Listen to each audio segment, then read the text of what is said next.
बिस्मिल्लाहिर्रहमानिर्रहीम।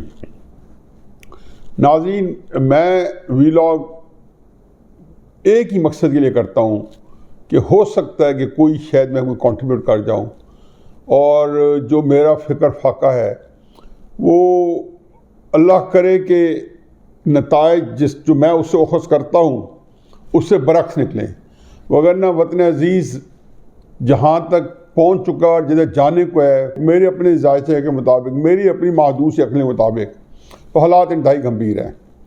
चुनांचे इस सिलसिले में जो मेरा कोर इशू है वो ये है कि इस वक्त मुल्क को किसी तरीके से सियासी इस्तेहकाम मिले।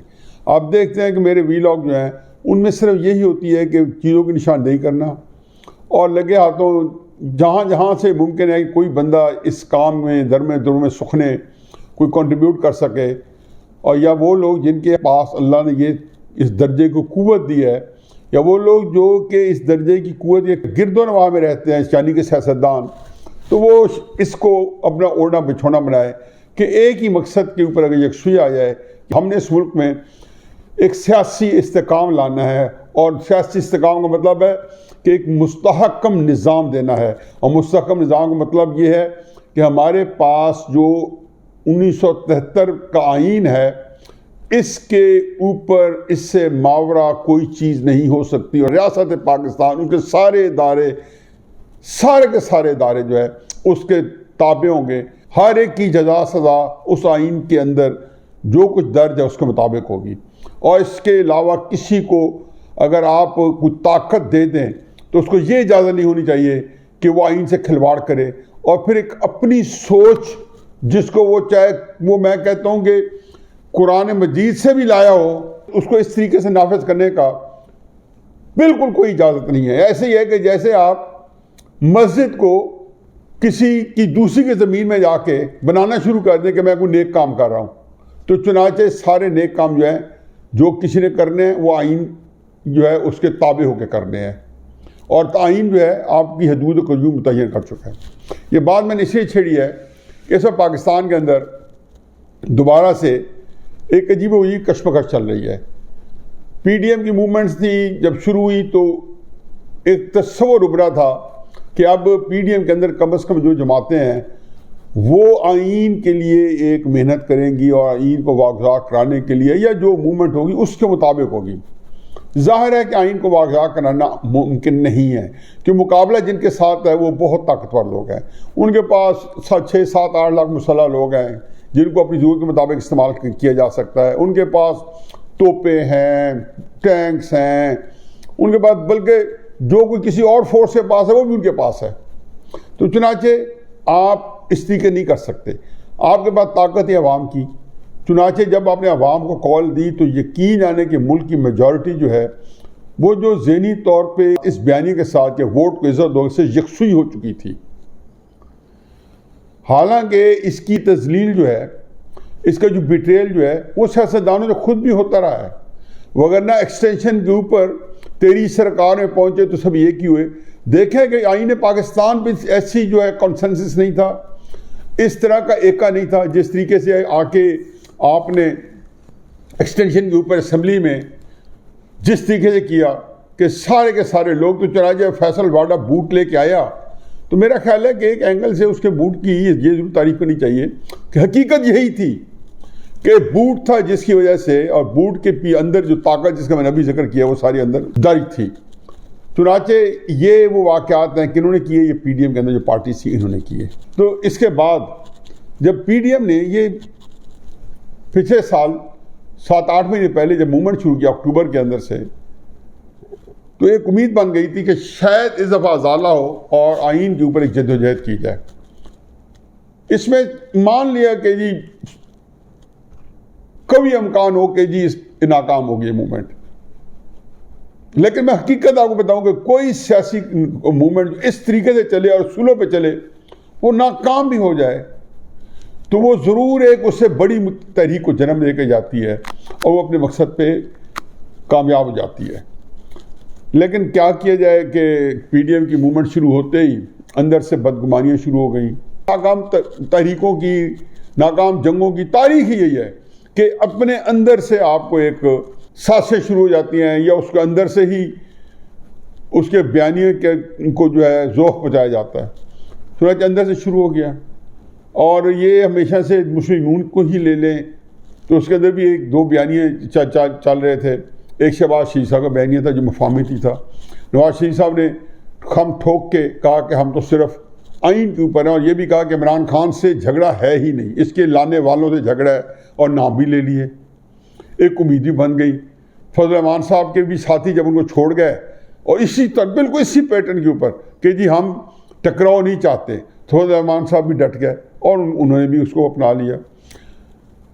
पीपल्स पार्टी जो थी, मैं उसको तकलीफ़ होती है कि जैसे इमरान खान अल्फाजों के हेर फेर से कौम को धोखा देते हैं और झूठ बोलते हैं। ये सारे सियासतदान थोड़ा बहुत तो सारे करते होंगे। पीपल्स पार्टी ने बिल्कुल यही किया कि वो जिसको कहना चाहिए कि एक अंग्रेज़ी का मुहावरा है, चुनांचे पीपल्स पार्टी तो ऐसी था कि जैसे running with the hare and hunting with the hounds. और वो एक खरगोश के साथ भी भागे जा रहे थे, पीडीएम के साथ भी थे, और जो पीडीएम को शिकार करने वाले थे उनके साथ भी खड़े थे। और इस बात में सारी चीज़ों को पता चल गया। चुनांचे पीडीएम के जो दो तीन कोर इश्यूज थे, पीपल्स पार्टी ने उस पर डिच किया। अब इस मामले में जहाँ मुस्लिम नून के अंदर भी एक मुफाहमती ग्रुप है जो उतना ही ताकतवर है जो मज़ाहमती ग्रुप है या जो नवाज शरीफ की क्या मज़ाहमत कर रहे हैं उस जितना। और जावेद लतीफ़ साहब जब बेचारे एक कलमा हक कह के जेल में चले गए हैं तो अशक शोई तो ही है, लेकिन मजाल है कि मुस्लिम लीग नून की किसी प्रेस कॉन्फ्रेंस के अंदर, किसी जगह पे, किसी बयान में कोई लीडर जो है, ख़ुसूस शहबाज शरीफ साहब जो मुस्लिम लीग के अमलन जो है डिजोरो प्रेसिडेंट है, उन्होंने किसी ने बयान दिया। तो ये जो सूरत हाल थी, फजल रहमान साहब ने तो खैर अपनी पार्टी की तथहीर कर दी और उनको निकाल के बाहर फेंका, लेकिन पीपल्स पार्टी और मुस्लिम नून ने ये जो ग्रुप्स हैं ये अपनी इजाज़त से चलाए थे ये दो पॉलिसीज। पीपल्स पार्टी ज़रा ज़्यादा बेबाकी से आई है और उसे आगे जाने नहीं चाहती थी। नवाज शरीफ साहब चूँकि खलूसे दिल से चाहते थे कि मज़ामती तहरीक जो है वो आगे बढ़े, जिसका पीपल्स पार्टी ने उसको बरकत से निकाल दिया। क्या मिला उनको, क्या नहीं मिला, नफ़े का सौदा था, नुकसान का सौदा था। जरदारी साहब के पास और चॉइस सी नहीं थी, चॉइस थी तो क्या उन्होंने नफ़े का सौदा किया और कितना नफ़ा हुआ ये तो तारीख बताएगी। लेकिन अमलन पीडीएम की तहरीक को नाकाम बनाने में किसी का कोई हाथ नहीं था सिवाय पीपल्स पार्टी के। और पीपल्स पार्टी ने ऐन उस वक्त में इसको इसी को कहते हैं पीठ के पीछे खंजर घोंपा। अब शहबाज शरीफ साहब जो हैं वो पूरे 3.5 साल में, बल्कि इससे पहले भी, जब नवाज शरीफ साहब 13 जुलाई को लाहौर आए थे गिरफ्तारी देने के लिए मरीम नवाज साहबा के साथ, तो खुदा गवाह है कि कोहराम मच सकता था।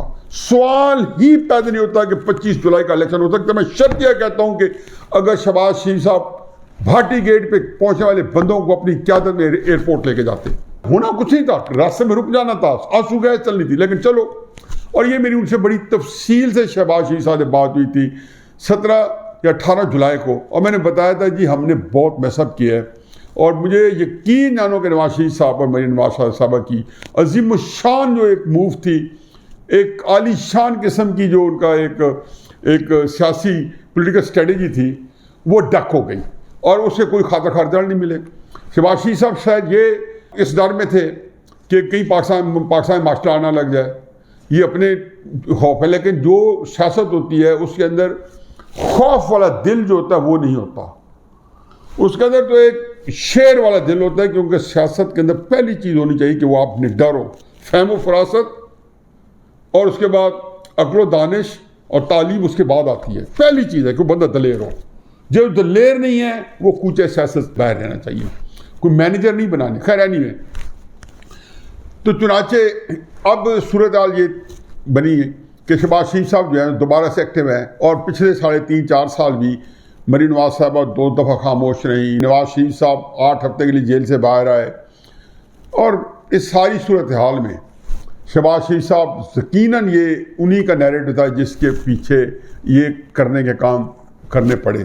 कलसूम नवाज साहबा की डेथ भी हो गई थी, कुछ उस नागानी मुसीबतें ऐसी पड़ी उस ख़ानदान के ऊपर, फैमिली में। और एक कलसूम नवाज साहबा कोई आम खातून नहीं थी, वो एक बाकायदा पार्टिसिपेटिंग और एक बाकायदा जिसको कहना चाहिए कि नवाज शरीफ की एक बहुत बड़ी फोर्स थी। तो वो उनके जाने से धचका भी लगा इस सारे इसी अरसे में। अब ये आखिरी कोशिश है शहबाज शरीफ साहब की मुफाहमती पॉलिसी की। सूरत हाल किस तरफ जाएगी पीपल्स पार्टी उसके सामने बता चुकी है। आज शायद खाकान अब्बासी साहब जो है, जो हमेशा की तरह मेरा ख्याल है कि अल्लाह ताला ने जो कुछ उनके दिल में होता है वो बाहर ले आते हैं, और बड़ी समझबूझ के साथ, और सारी सूरत हाल में अपने कायदीन से ये भी नहीं कि उनके शर्मिंदा होना पड़े या उनके बयानिए को अंडरमाइन किए बगैर एक उन्होंने बड़ा मुतय्यन किस्म की चीज़ रखी हुई है। यही बात जावेद हाशमी साहब में थी जब वो मुस्लिम लीग के अंदर बड़े मौसर थे कि वो अपना बयानिया अपनी क़यादत के अंदर रखते हुए भी सामने ले आते थे, और मुस्लिम लीग नून के अंदर ये बात अच्छी समझी जाती है और अभी भी इसको परवान चढ़ाया जा रहा है। यह चौधरी निसार साहब थे कि इनके इख्तलाफ होने के बावजूद इनको पार्टी के अंदर बहरहाल उनका मकाम जो था वो वहीं पर रहा जिस कैलिबर के वो लीडर्स थे। शायद खान अब्बासी साहब ने तो आज प्रेस कॉन्फ्रेंस में बड़ी खूबसूरत बात की कि अगर PDM पीपल्स पार्टी को दोबारा बुलाती है तो मैं सेक्रेटरी जनरल PDM का ओहदा छोड़ दूँगा। और फिर बात भी ठीक थी कि उन्होंने बताया कि जिससे जो उन्होंने नुकसान पहुंचाया उसका अजाला होगा। हम तब यही है कि जब आप रिप्रोच करते हैं, जब आप किसी के साथ एक मुफाहमत करते हैं, या जब आप किसी का नुकसान करते हो हमारा उसका अजाला करना पड़ता है। और वो उन्होंने यही कहा कि बताएं वो जो इनको शो का नोटिस दिया गया है उसका जवाब दिया जाए, और फिर उसके बाद बताएं कि उसके ऊपर जो कुछ सामने होगा आ जाए फिर PDM में, अगर PDM की जो उनके ऊपर शरायत है। इस पर मरीम नवाज साहबा ने भी आज तरह में सड़ लगाया। उन्होंने कहा जी शायद खाकान अब्बासी साहब की मैंने प्रेस कॉन्फ्रेंस अभी तक नहीं देखी, और जब अदालत से निकली है इस्लामाबाद हाई कोर्ट से, लेकिन वो जो भी कह रहे हैं वही हमारा बयानिया है, और हकीकत में ये वही नवाज शरीफ का बयानिया है। लेकिन इसका मतलब ये नहीं है कि नवाज शरीफ साहब का बयानिया वो है जो मेरा बयानिया है, या नवाज शरीफ का बयानिया वो है जो उन्होंने तकरीर में गुजरांवाले में फरमाया था। उसके अंदर ज़रूर कोई एडजस्टमेंट हुई है, क्योंकि शहबाज शरीफ साहब कोई काम ऐसा नहीं कर रहे जो नवाज शरीफ साहब की मर्जी के बगैर हो। उनको खुली चिट दी होगी कि आप जाएं मुफाहमत करें। हाँ, नवाज शरीफ साहब ने ये बात की होगी और इसको मुझे ज़ाती तौर पर इल्म है। जब कभी चौधरी निसार अली खान ने, जब नवाज शरीफ साहब वज़ीर आज़म थे, तो जब एस्टेब्लिशमेंट से क्या या फ़ौज से या फ़ौज के सिपह सलार से कोई बातें की, तो नवाज शरीफ साहब जो है उन्होंने उनको कहा कि बिल्कुल आप कर सकते हैं, उनके साथ मामला फहमी कर सकते हैं। मेरे नज़दीक ये मामला फहमी किस असूल के तहत होती है, किस आइन के किस शक के तहत हो रही है, चुनाचे ये मेरी बहस और है। ये बात देखें कि मैं इस बारे में बड़ा क्लियर हूँ। ज़ात तक बेशुमार लोग हैं जो इसके साथ मेरी हाँ में मिलाने वाले हैं, शायद वो सियासत में ना हो, कि आइन के ऊपर कोई समझौता नहीं होता। लेकिन इसके बावजूद हमारे वज़ीर आज़म जब नवाज शरीफ साहब थे, वो फ़ौज के साथ किसी न किसी तरीके से मामला फैमिली करना चाहते थे और उनको रास्ता देना चाहते थे। लेकिन हर दफ़ा यही उनका एक ही पॉइंट हुआ था, और वो ये था कि फ़ौज जो चाहती है वो करे, लेकिन हमें जो है सियासत करने का जो हक़ है वो ना छीने, और हमारे सियासत करने के रास्ते जो मसदूद ना करें। हमारी इज्जत और वक़ार जो है उसको मिट्टी में ना मिलाए। जो ऑलरेडी मीडिया ट्रायल करके, इसमें कोई शक नहीं है कि एस्टेब्लिशमेंट ने 2014 से जो मीडिया ट्रायल नवाज शरीफ साहब का शुरू किया हुआ है, भले से वो ख़राब हैं अच्छे हैं, भले से जरदारी करप्ट है नहीं करप्ट, लेकिन जो मीडिया ट्रायल हुआ है इनका जरदारी साहब का 1988 से, और इन बिटवीन नवाज शरीफ साहब का और इश्यूज़ पे जो कि करप्शन नहीं मिलती थी, तो ये फ़ौज से नहीं बनती जी, फलां से नहीं बनती जी, फलां से नहीं बनती जी, फलां मामला नहीं चला रहे जी, इंडिया के लिए सॉफ्ट कॉर्नर है। इन चीज़ों पे क्योंकि पता था कि नवाज शरीफ के खिलाफ करप्शन का बयानिया, फवाद साहब करप्शन का बयानी नहीं भेज सकते, बाबर अफगान नहीं भेज सकता, इमरान खान साहब, जहांगीर तरीन साहब को, अलीम खान को, इन सारी इस कौम को सामने रख के जुल्फी बुखारी को करप्शन का बयानी नहीं भेज सकते। रज़ाक दाऊद जो है मेमन डैम का ठेका लेके करप्शन का बयानी नवाज शरीफ साहब के खिलाफ नहीं भेज सकते। जितने स्कैंडल जो इनके साथ करप्शन का बयानिया नवाज शरीफ साहब के ना आज बिका है ना पिछले 30 सालों में बिका था। लगाए गए थे इल्ज़ाम बहुत सारे, हुदैबिया पेपर मिल से लेके सब तक। तो नवाज शरीफ साहब जो है जो चीज़ वो उनको जो जिज करती थी वो ये कहती थी कि इस मीडिया ट्रायल के अंदर जिन्होंने मुझे बिल्कुल एक ख़ास तबके के अंदर जो इमरान खान के साथ की हाँ में लाने वाला था, उनके मद्दाह थे, उनके मानने वाले थे, उनको उन्होंने उनके से मुतनफ़र कर दिया शहबाज शरीफ से, बल्कि उनको कन्विंस कर लिया। वो थोड़े और ज़्यादा इससे कतई नज़र इस बयानिए ने यह ज़रूर किया कि इदारे ने भी अपनी इज्जत तार की। चुनाचे लोगों के जो नारे थे पंजाब के अंदर, खुद से उनकी गूंज उन तक पहुँची। चाहे वो हनीफ अब्बासी को रावलपिंडी से गिरफ्तार कर रहे थे, चाहे मरीम नवाज साहब जो इलेक्शन कमीशन में बैठ तकरीर कर रही थी, कई और तकरीरें, तो लोगों के नारे जो थे, या शहबाज शरीफ साहब हाई कोर्ट से बाहर निकले, वो नारे जो थे वो गूंज रहे थे। उनकी गूंज यकीनन हमारे उन तक पहुंचेगी कि लोग किस तरीके से नारे लगा रहे हैं, उनका तादाद पे ना जाए, ये पाकिस्तानी है। तो शहबाज शरीफ साहब जो हैं वो एक बयानिया जो लेके चल रहे हैं, इसमें नवाज शरीफ साहब की सपोर्ट हासिल है। खाकान अब्बासी साहब जो बयानी लेके चले उसको भी नवाज शरीफ साहब की सपोर्ट हासिल है। लेकिन नवाज शरीफ साहब की जो शहबाज शरीफ साहब बयानिया है, हमें सियासी तौर पर जिंदा रहने की इजाज़त दी जाए, जबकि नवाज शरीफ साहब का बयानिया ये है कि हमें इज्जत और वक़ार के साथ सियासी तौर पर जिंदा रहने की इजाज़त दी जाए, सियासत के रास्ते मसदूद ना किए जाए। इमरान खान का इज़हार है, उनके लिए सारी चीज़ काबिल कबूल नहीं, उनकी ख़तरा जान है उनके लिए कि जैसे शहबाज शरीफ का बयानिया आगे बढ़ता है तो ख़तरा जान भी है इमरान के लिए, और ख़तरा ईमान भी है। उनका फ़ौज से ईमान भी उठ गया और अपनी जान का भी ख़तरा है। चुनांचे जो कुछ शहजाद अकबर आजकल इधर तवज्जो दे रहे हैं, यही शहजाद अकबर फिर इमरान खान साहब की तरफ तवज्जो देंगे। अमलन सूरत हाल ये है कि नवाज शरीफ साहब का बयानिया है या शहबाज शरीफ साहब का, मेरी तो दोनों से बरात है। यकीनन मैं नवाज शरीफ साहब के बयानिए को ज़हनी तौर पे ये समझता हूँ कि उनकी मैं इस तरीके नहीं कि उन्होंने सियासत में कोई ना कोई रास्ता तलाश करना और उसको आगे बढ़ने देना है, होना भी यही चाहिए। मैं चूँकि एक आइडियलिस्ट हूँ, मेरे अंदर एक आइडियलिज्म है, तो मैं समझता हूँ कि नहीं, अपनी जान कुर्बान कर दो, बेशक चीज़ नहीं मिलती ना मिले। मुस्तकबिल में बच्चों को शायद हमारे मिल जाए, इस मुल्क को अगर ये मुल्क कायम रह गया तो उनको शायद एक निज़ाम ऐसा मिल जाए जिसमें वो हमेशा हमेशा के लिए एक बड़ी कौम बन के पूरी आसूदगी की ज़िंदगी बसर कर सके।